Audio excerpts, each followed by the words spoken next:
This is a 2026 Chevy Tahoe LS. And this has got to be the most slept on Chevy Tahoe of all time. I borrowed it from Garff Chevrolet here in American Fork. It is available for sale. It actually just got off the truck today, so I want to do a quick video on it. Be sure to ask for Brady Ryan. Let's go ahead and check out the window sticker so you guys see how inexpensive this build is. At the very top is the description. Summit White's the color of the black interior. And then this is a partial listing of the standard features. Be sure to pause to see more. Now, base price comes in at $63,700. And you guys see right here, LS Custom Edition. This is the cheat code for the Tahoe. Max trailering is $590. And it gives you a few of the things here. Now, they do give you a $1,600 discount for the LS Custom Edition. Destination is $27.95 for a total price of $69,805. And then here are the fuel economy numbers off to the side.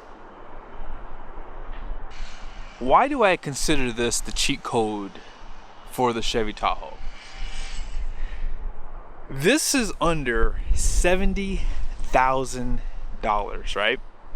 And once you go up the trim levels, you start to just increase the price simply because leather seats, you might be able to get a twin panel moonroof available. But if you don't care about any of that, this Chevy Tahoe has premium lighting up front.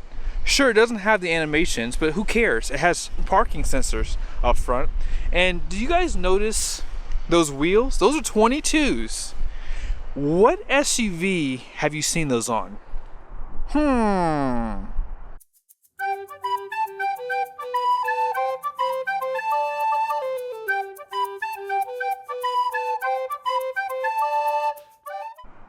Ain't that something? This has the Cadillac Escalade wheels on it. Also, Bridgestone tires, 275/50, 22. And no shocker here, but independent front suspension, double wishbone, which is why it rides so good, and it has 360 camera. So all of this for under $70,000, and it looks really good. Look at the back, full LED tail lights, has a rear parking sensors, and they still give you the one off to the side here. You can open this glass up top, or you can open this. This is not powered, so you will have to open it and slam it closed. But remember, this is under $70,000. You still have that power plug back here. These are manual. I'm okay with that though.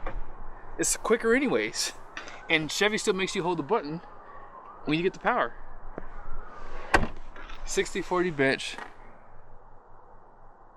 You have some power out back, a little bit of storage right there, air vents, lighting. Look how easy it is to close it. And I forgot to mention, it does have the smart key system front and rear. Blind spot alert is still there. Let's go ahead and check out the interior really quickly. You guys can see it doesn't have like your seat memories. I'm going to turn it off. It doesn't have power folding outside mirrors, but you still have soft touch on the door. Nice accents for the interior.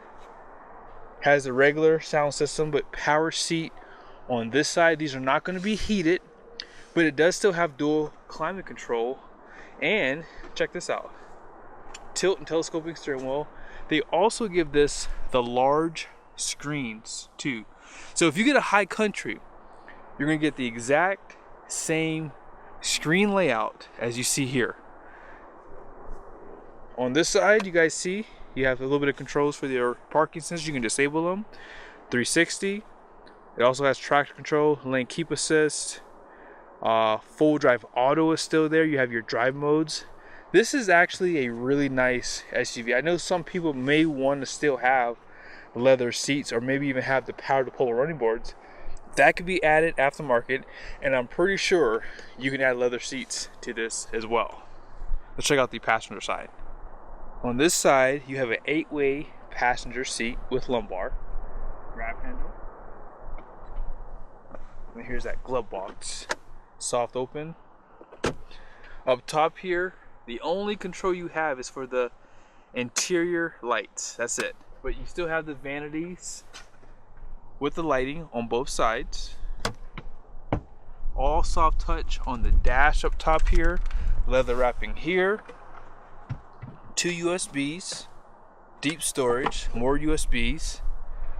And if you want that twin panel, like I said, it's not going to be available with this LS model. But let me explain something to you guys really quickly. There was a time in history when you got the LS model, you weren't getting parking sensors or smart key system or LED headlights. You weren't getting any of these features. You weren't getting 22-inch wheels. Actually, in some cases, that was an option even for the higher trim levels. You had to get a package to get the larger wheels. And now, when you look inside the interior, your screens are large. They don't change anything from this to the high country. So in a lot of cases, the manufacturers find it more cost effective to just give you all these nice features from the entry level to the top, simply because it's cheaper for them. So even if you're buying the high country, the only thing you're getting is just the air suspension, you're getting the twin panel, you have those options, and some of those things are an option. Remember, you have the screens in the second row, right? You have the animation for the headlights. I mean, I don't know, like for me personally, it does seem like they're making it harder to justify these top trim levels when they're building these types of SUVs.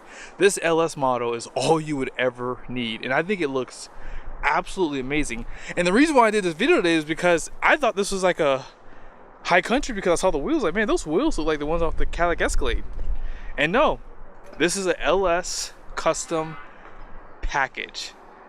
Let's go ahead and talk about this powertrain. So the 5.3 liter is the only engine option available for the LS. I had to look it up really quickly because I could not remember if they allow for the 3 liter Duramax. So 5.3 liter, that's it for LS. So 355 horsepower, and that's going to come on around 5,600 RPM. 383 pound-feet of torque, comes on around 4,100 RPM. All that goes through a 10-speed transmission. This does still have the dynamic fuel management, but it does have an aluminum block, which is going to help with weight saving, things like that. And I would say that for the most part, this does have plenty of power. Let's go ahead and check out a few more things on the interior, and then that will pretty much end this video. In the second row, if you would like captain's chairs, well, unfortunately, you're going to have to go to a higher trim level because you can only get the bench. Now, this does give you 8 passengers, which is nice. Climate controls back here. You can see 2 Type-C USBs. This also has a 120 volt power plug. Down below, flat floor surface. And if you want to get back to that third row, you can do it on either side because this seat does tumble. So if you pull this once, and then a second time, you got to make sure it's down, and then pull it again, boom, you can jump back here. But that seat's gonna be a little bit easier to do that with. And then it just locks in place if you want a flat floor surface by putting this one down too. Seat back pockets are there. And again, still really nice interior. I don't think that there's such thing as a low trim level anymore. This is just entry level, and everything that you're seeing here is just insane. Like, it obviously costs more to build these things with different screens, right? So GM is basically capitalizing on, hey, why not put the same screens in all of them? That way, if the people still want to buy the high country, well, they can still do that, right? Because you can't get air suspension with this. You cannot get a lot of those features like Super Cruise, for example. Not available for this. Heads-up display. The 4K camera mirror is just a few things that are just missing. You cannot slide this center console back. So there are some things that you still have to, obviously forego if you want to obviously get this trim level here. But yeah, the 360 camera is still here, guys. I mean, like, my goodness. That's just insane to me. Dual climate control is still there. Apple CarPlay, Android Auto, you can customize the screen. You can see right there. And on this side, it does say it's still in transfer mode because, like I said, it just got here. You guys will see you have different menus. One of my favorite is full screen navigation, so you can have your navigation on this screen and then have your Apple CarPlay on this screen. So I don't know, I want to hear from you guys in the comment section. I think that this is kind of like a cheat code in the event that you don't care about cloth seats and all the stuff that I mentioned that this doesn't have. You can save a ton of money, because figure this is $70,000. It will cost you basically $20,000, $25,000 more to get a high country Tahoe. And is that worth the coin? Last thing worth mentioning, there is a chrome package available, so if you want chrome, you can do that. Also, there's a blackout, which will give you black wheels and black out some of the accents on this thing too. Last thing we'll do is go over the numbers on the door. You guys will see here the gross axle weight rating out front's gonna be 3,800 pounds. The rear is 4,300 pounds.